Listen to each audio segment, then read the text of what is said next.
This past offseason, we had 10 head coaching vacancies open up across the league. That's literally almost a third of the NFL searching for their new lead man this year. And of course, those jobs have been filled for a really long time now. We're in training camp just about. But it got me thinking about what jobs are going to be available next offseason. Who is going to get fired maybe mid-season? Who's on the hot seat? Who's in trouble this year heading into 2026? So let me know in the comments if you agree or disagree with any of these guys that I talk about in this video. There's 4 coaches that I want to talk about that I think could be in legit trouble if their team sees regression or doesn't see progression. I think they could be in trouble with their respective franchises. And then there's 2 guys that I think it's really unlikely because I think they're both going to be really good teams. One has been to a Super Bowl, one won a Super Bowl. But I think if things are just weird in both of those situations, we'll talk about those later in the video. But without further ado, let's just get right into it. So the first guy I want to talk about is head coach of the New York Jets, Aaron Glenn. And of course, Aaron Glenn last year in New York, it was just everything was goofy. Felt like he tried to be a tough guy, felt like a fake tough guy a lot of the times, at least from the outside looking in. Obviously, I'm not in that locker room. We're not in that locker room. Just felt like a lot of fake tough guy stuff coming out of that New Jersey area. And Aaron Glenn did himself no favors, obviously. The team went 3-14. The results weren't there. It's okay to be a fake tough guy, to be a tough guy whenever you are winning. You saw Bill Belichick do it for literally 20 years. Tough to do that whenever you're only putting up a 3 in the W column. So I think Aaron Glenn, already coming into year 2, is on the hot seat, especially if they are bad and they do land a top 1, 2, or 3 pick in this 27 class. I very much could see them move on from Aaron Glenn, go with an offensive-minded coach to pair with that young quarterback. I can certainly see that being the direction of the Jets. So now I have a chart pulled up here of the Jets 2025 season. I feel like I have these for all 4 of these guys I'm going to be talking about in this video. I feel like this encapsulates a team season extremely well. It tells you how they performed each week on a play-by-play basis, and you can just kind of follow the lines. The offensive EPA is yellow, green is defensive EPA, and there's also reference lines. You can see where the average expected points added line is. You can see where the average defensive and offensive success rate are, so you can kind of see where the team performs, either or did they perform well in that area this week or poor in that week. So like if we're looking at week 2 with the Jets, you can follow the yellow line there. You can see they had a negative 2.95 offensive EPA, not very good, and they were above the average line there. The green line is their defensive EPA, and they were at 0.225. So again, obviously not very good. So basically the way I look at it here, especially with these green and yellow lines, these EPA lines, expected points added line, I kind of use that average line as a barometer of did your offense or defense give your team a chance to win this week. Obviously you want the yellow line to be above the average line. You want your offense to do better than the average, and you want your defense to hold the other offense to below average. That is exactly the opposite of what you see with the Jets here with their chart from 2025. So going by my logic here, if your offense kind of performs above average, you're kind of giving your team a chance to win. The Jets only had a few opportunities even to win the game on the backs of their offense without their defense performing at a very high level, which obviously they really didn't do that either last year. But you can see just weeks 1, week 4, week 7, those are basically the only times they finished with an above average expected points added on offense. They did it again in week 13 there, but just above average. So like I said, we're going to do this with all these coaches here, but I feel like this paints a really nice picture of what they looked like just on a week-by-week basis for these teams. And I really like EPA and success rate.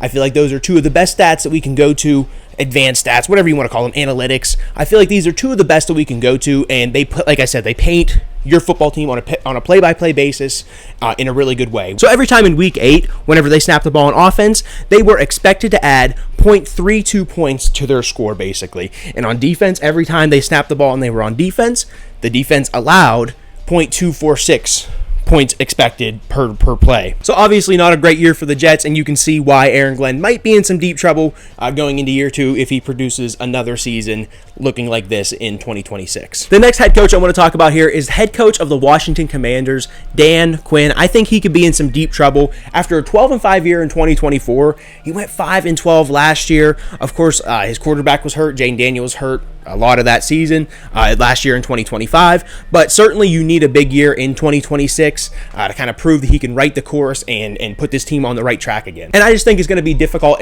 Say they have another 4, 5, 6, 7 win season where they don't make the playoffs, they don't even contend in the division. I think it's going to be tough to sell to people that Dan Quinn is the answer to run with this presumably great looking quarterback in Jayden Daniels. I mean, of course, like I said, he was hurt last year a lot of the times, but what we did see in 2024 and even bits and pieces in 2025 looked awesome when it did look look awesome when he was on the field. So it's going to be hard to sell people on pairing a defensive coach, Dan Quinn, with this young and up-and-coming quarterback that could be one of the top guys in the league. If you unlock all that's kind of squeeze all the blood out of that stone, so to speak. But 2026 is going to be his chance to get this thing back on track, and hopefully get closer to that 12-5 than the 5-12 last year. So now again, looking at the Commanders' EPA and success rate chart, and you can just see, of course, Dan Quinn is a defensive coach.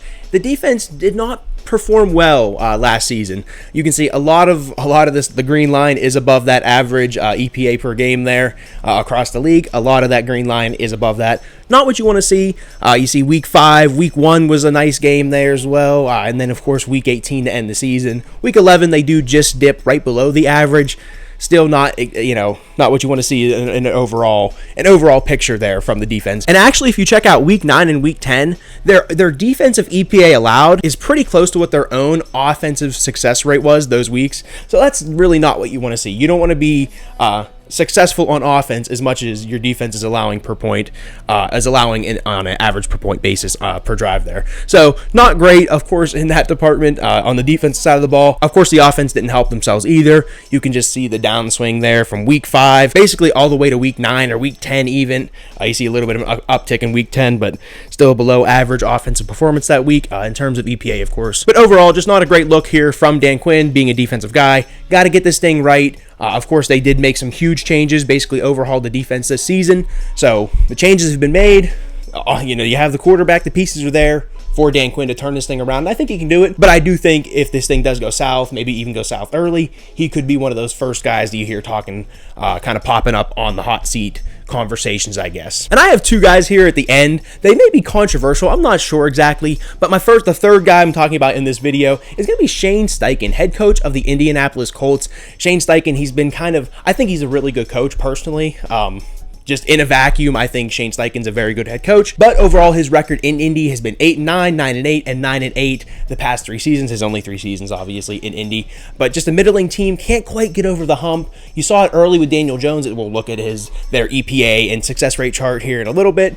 You saw it early in the season. That's exactly the picture it paints. And you can see the drop-off right after the bye week. And Shane Steichen obviously his quarterback was hurt, but just kind of lost the reins, let him drift off the rails a little bit. And like I said, I think Steichen is a really good coach, and if everything does click, Daniel Jones comes back healthy, plays good ball, I think the defense can be there. They can be a really good team. They could be one of these elite teams, and there's no reason they couldn't come out of the AFC if all these things hit, and Steichen could be looked at as one of the coaches of the year, maybe at the end of the season. I think he's legitimately that kind of coach, but of course, 8-9, 9-8, 9-8. It is what it is. That's what it's been. He has yet to lead an elite team in Indy, so I can't very much predict it. And eventually, it seems like I don't want to say they are an impatient, not new ownership group, but the Irsay family continuing to own the team there and everything.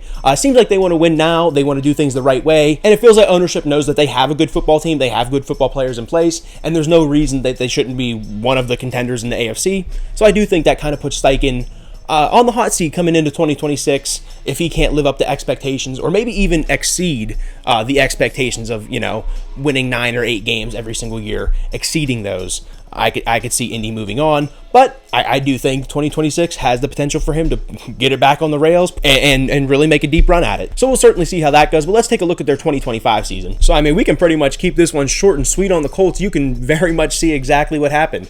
You follow the yellow line, the offensive EPA, weeks 1 through 10 there, they had 2 offensive performances that were below average.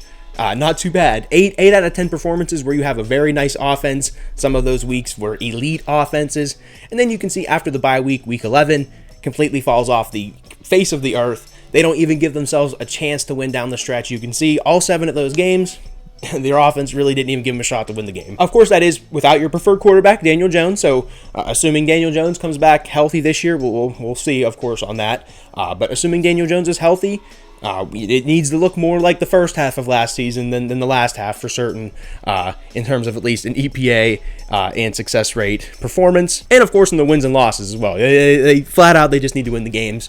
EPA, success rate, whatever your favorite statistics are, they need to win the games at the end of the day. And that's what it's going to come down to with Steichen. Really good head coach, or really good coach in general. I think he would be a really great offensive coordinator, be scooped up in a minute if the Colts did let him go, at least as an OC. You think of Steichen as maybe a guy that's in over his head as a head coach, maybe a little bit too much responsibility, whereas if he's an OC, he can kind of just focus on the offense, run the offense, as opposed to running the whole program as the head coach. But this is his opportunity right now to prove he can get that team, and he's not just a good head coach or an average head coach, to prove that he's, like I said, he can lead an elite program and make a true contender out of the Colts this year in 2026. And I did want to talk about my two honorable mentions here, Zac Taylor and Nick Sirianni.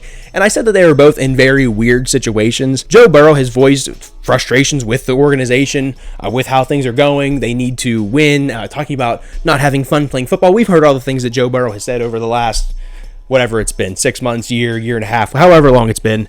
But of course, at some point in time, those frustrations are going to be thrown at Zac Taylor, and he's going to find himself on the outs or in the hot seat if they don't get back to the Super Bowl and win the Super Bowl. I'm assuming that would be Joe Burrow's expectations. He's one of the best quarterbacks in the game. I'm assuming he would like to get back to the Super Bowl and maybe win the whole thing. And if he feels like Zac Taylor is in the way, I could certainly see if the choice is between Zac Taylor and Joe Burrow, I certainly know where I would land on that. So I could see Zac Taylor ending up on the hot seat, I guess, by the end of the season if the Bengals don't perform up to standard with all the moves that they've made and all the talent influx. We talk about talent influx.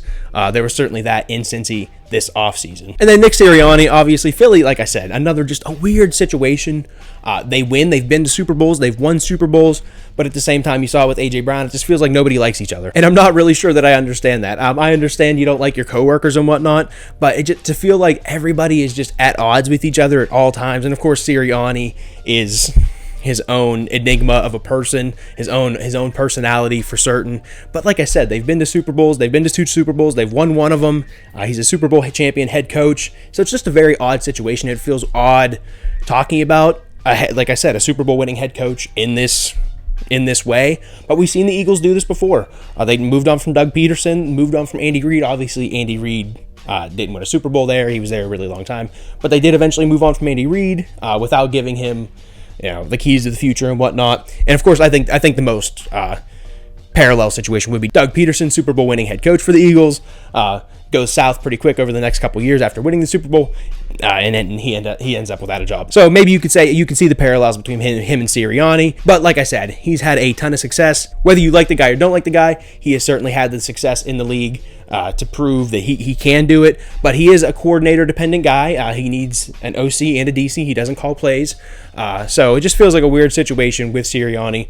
But like I said, he's been there. He's done that.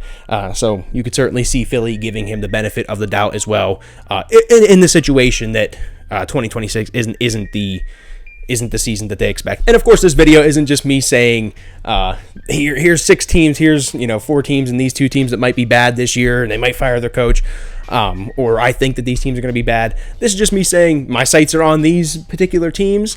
Maybe if they don't perform up to snuff there, we could see some changes with these different organizations. And the last guy I want to talk about, I said he might be controversial as well, but head coach of the Tampa Bay Buccaneers, Todd Bowles. Not sure if this was going to be controversial or not, because I think a lot of Tampa Bay fans were in favor of hiring Liam Cohen in last season and going into 2025 and letting go of Todd Bowles and going with their OC Liam Cohen.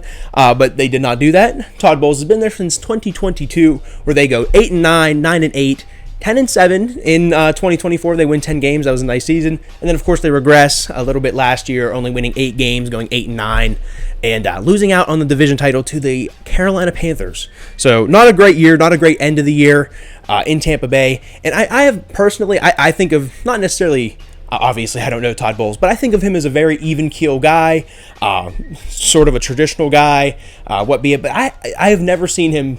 This is the long way of saying, I guess, I've never seen him so frustrated just with the media after games. I mean, he was cussing out reporters, not cussing out reporters, but just obviously very, very upset about how these games were going down the stretch. And it just feels like there's so much goofiness right now in Tampa Bay. As a second time, another goofy situation. Talked about the Jets before. Just another goofy situation. Vita Vea just asked for a trade request as of yesterday morning or today. I don't exactly remember, but Vita Vea just requested a trade.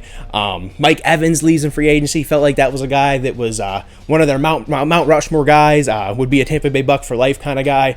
didn't hold on to him. Just a lot of weird things going on. And then, of course, like I said we talked about Liam Cohen before.